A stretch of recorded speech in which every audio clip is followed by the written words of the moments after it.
I was ganning to review this last week, but I forgot to. This is Suicide Squad issue 1 from 2021. This is our team for the issue on the cover. We will talk about each of them when we get inside, which is now. We are going inside now. Our first page has a very quick catch-up on some of the past Suicide Squads. We see images, photos, of 3 different iterations from throughout the years. At the top, we have, it's not the original team, but it is from the original series. I would say it is issue 14, the Nightyside's Odyssey. It's a team from that, but they have forgotten to include Nightyside's herself. Then, it is DC Rebirth, which I have not read and don't really want to because I think the writer is rubbish. And Jimmy Lee shouldn't be allowed to be an artist on an ongoing series. Last one is the team from just before this, which I have also not read for similar reasons. Bad writer. And I think Blue Beetle is nonsensically running the Suicide Squad in that one. Where's the originals? Where's the Kevin Griffin one? Where's Volume 3? Where's New 52?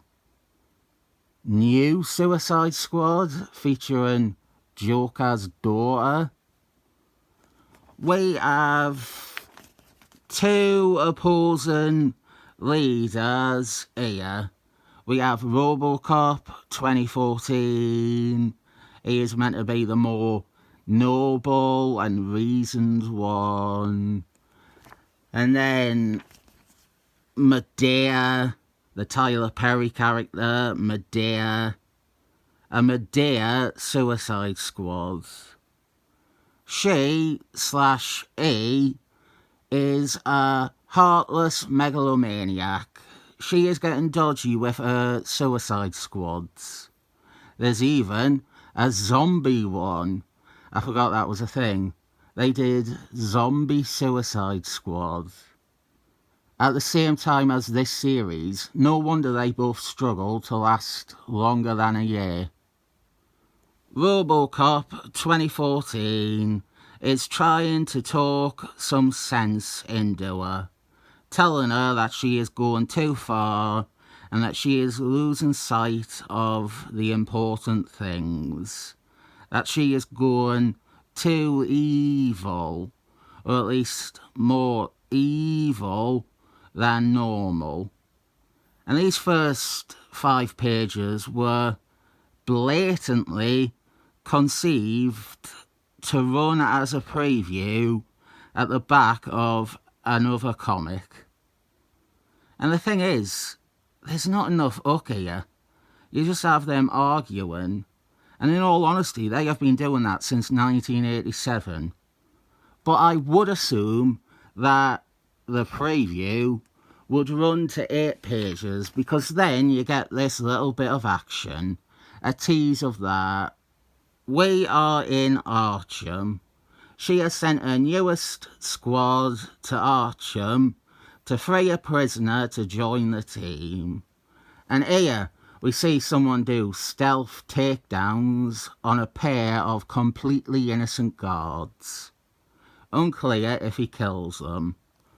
But here is our big splash page to end that hypothetical preview on. It is Peacemaker. Please tell me below if this was in the back of a comic somewhere. I'm talking to one of you. The rest of you are unlikely to have read any DC from this period. A. Pilgrim. Was this in the back of an issue of Nightbird or All New Wonder Girl? Peacemaker is sort of the big thing we have here. Peacemaker is one of the charlatan comics characters DC got, alongside Blue Beetle, Captain Atomant, The aforementioned 90 sides, Mr. Questions, Lieutenant Surge, and a few others. I love that I can just show their Who is Who profiles now, but I realised his first appearance is actually on Amazon, and so I can now rip that and show you. He first appeared in Fighting 540 in 1966. This was at Charlatan Comics. He was the second feature in that comic. Look at the quality of this officially released digital comic. Definitely not worth the £2.40 I paid. Better show another page or two just to get me money's worth. It's good that I can rip stuff from Amazon now though. Something like this, even if the quality of the file might as well be the hard scan that I would find. At least I tried. I put the legwork in. I tried to get you the best quality images of Peacemaker's first appearance. He was this weird vigilante character that looked silly. He was incorporated into the DC universe with the other Charlatan Comics characters during Christmas on Infinite Earths. He was famously what inspired the comedian in the best-selling graphic novel Watching Men. Peacemaker, what a joke. Peacemaker always had ties to Suicide Squad. He was never a member of Suicide Squad, but he was an agent of a similar clandestine, secretive government group. He appeared in Chessmen, he was in that series, and he was also in Racer X. I think he kills Racer X in the comics, shoots him. They are putting him on Suicide Squad now because of the 2021 movie The Suicide Squad by James Gunn.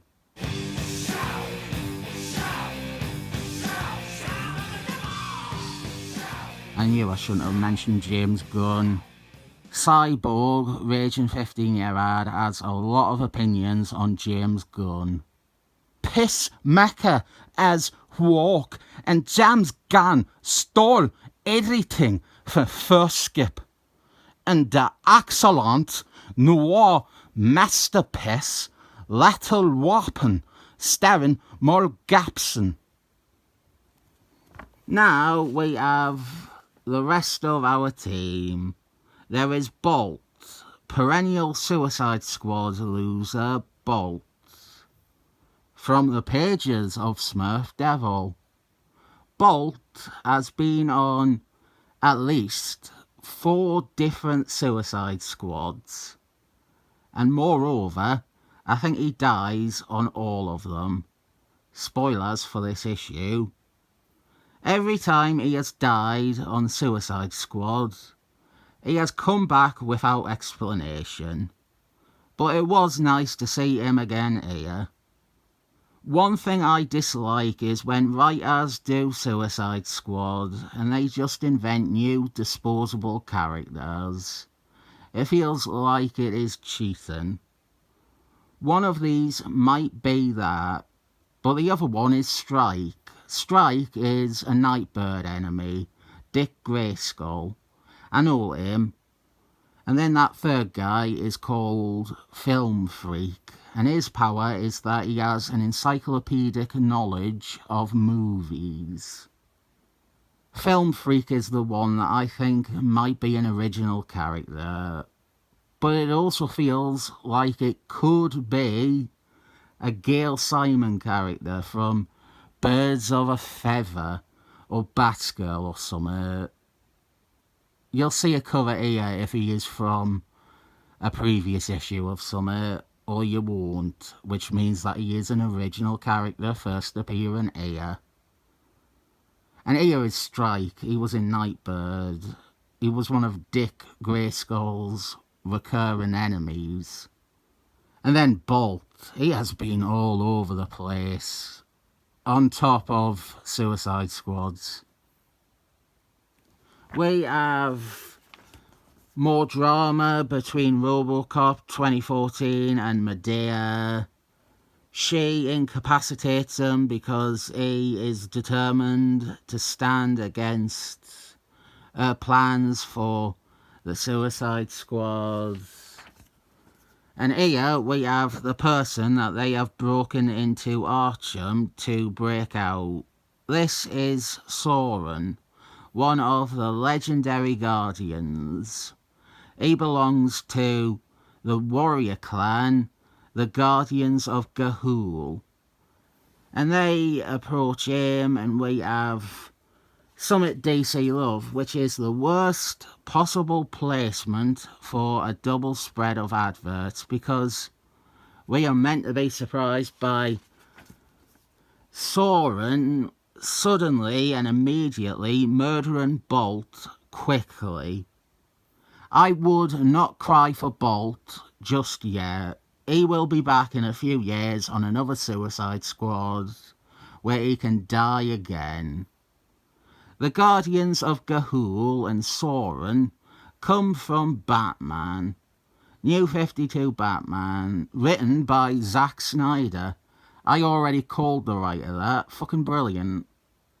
They are a secret order of assassins that have been controlling and shaping Gotham City for centuries. I think Dick Grayskull was destined to become a Guardian of Ga'Hoole before he became Robert. There was also one guy, it was like a turncoat fighting against them, trying to bring them down.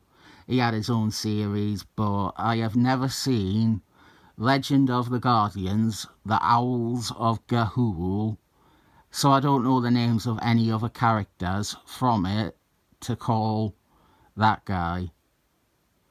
The idea is that Soren is a master assassin. He is as deadly as they come. He was raised and trained to only ever be the most efficient weapon alive. He doesn't have much else going for him. He doesn't really say much this issue, and I don't think he does in general. More double spread of adverts. And they deploy Joker gas. Arkham.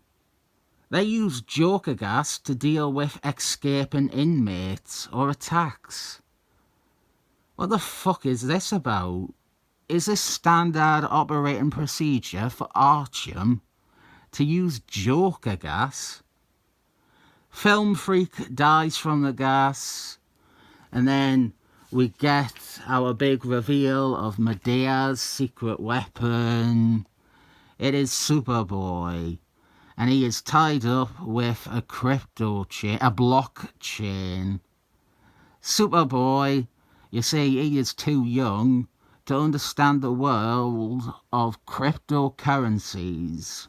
So like Superman, it is his major weakness, crypto. I'm not a fan of Superboy being a member of the team at all. And he is. That's like the big premise or the big conceit of this series, I think. It's like the main thing it has going for it. Superboy is appearing. He is now forced to be a member of Suicide Squad. And maybe it is where he belongs, because he could one day snap and become a fascist dictator or whatever. It's pretty much why I never checked out this series back when it came out. I didn't like the idea of Superboy being used this way, or that tired shit about evil Supermen taking over the world. In lame Suicide Squad fashion, Strike also dies. Peacemaker leaves him behind to die to the Joker gas. And we leave things off this issue with him and Soren alone against the armed guards of Archam.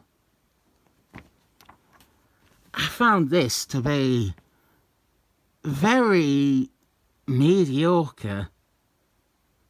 The art was alright, the characters and the stories were alright.